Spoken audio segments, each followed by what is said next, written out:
بسم اللہ الرحمن الرحیم۔ تمام دیکھنے اور سننے والوں کو السلام علیکم۔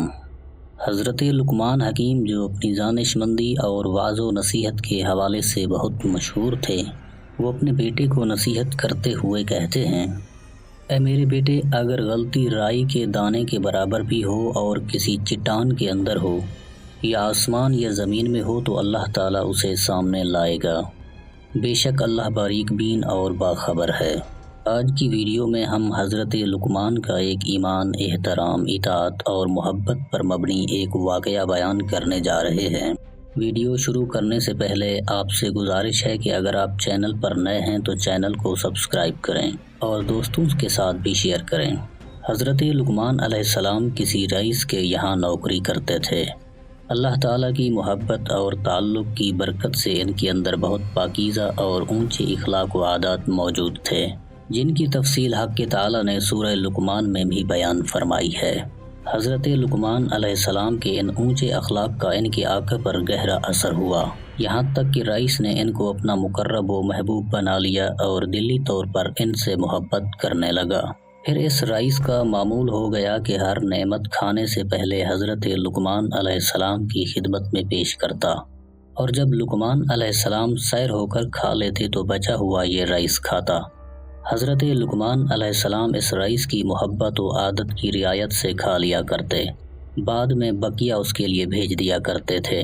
ایک دن آقا کی خدمت میں کہیں سے خربوزے آئے۔ اس وقت حضرت لقمان علیہ السلام موجود نہیں تھے۔ رئیس نے ایک غلام کو بھیجا کہ حضرت لقمان علیہ السلام کو بلا لاؤ۔ جب حضرت لقمان علیہ السلام تشریف لائے تو رئیس نے اپنے ہاتھ سے اس خربوزے کی کاشیں بنائیں اور ایک ایک کاش محبت سے کھلاتا جاتا، اور دل ہی دل میں مسرور ہو رہا تھا کہ میری اس محبت کا ان پر کیا اثر ہو رہا ہوگا۔ حضرت لقمان علیہ السلام خوشی خوشی ہر کاش کھا لیتے اور شکر بجا لاتے، یہاں تک کہ 70 کاشیں کھا لیں اور ایک کاش باقی رہ گئی تو اس رئیس نے کہا کہ اس کو میں کھاؤں گا تاکہ دیکھوں کہ یہ خربوزہ کتنا شیریں تھا۔ یہ کہہ کر اس نے کاش کو منہ میں رکھا ہی تھا کہ اس کی تلخی سے زبان کی نوک سے حلق تک آبلے پڑ گئے اور 1 گھنٹے تک بے ہوش رہا۔ جب افاقہ ہوا تو حضرت لقمان علیہ السلام سے عرض کیا: اے میرے پیارے، آپ نے کس طرح اس خربوزے کو حلق سے اتار لیا اور اس طرح عذاب کو کس طرح لطف سمجھا؟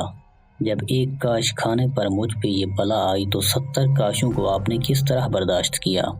حضرت لقمان علیہ السلام جو منبع علم و حکمت تھے فرماتے ہیں: میرے آقا، آپ کے مبارک ہاتھ سے سینکڑوں نعمتیں کھائی ہیں جن کے شکر کے بوجھ سے میری کمر جھک رہی ہے، بس مجھے اس بات پر شرم آئی کہ جس ہاتھ سے اس قدر نعمتیں ملی ہوں، اس ہاتھ سے آج اگر ایک کڑوی چیز عطا ہو رہی ہے تو اس کا کیا شکوہ کروں؟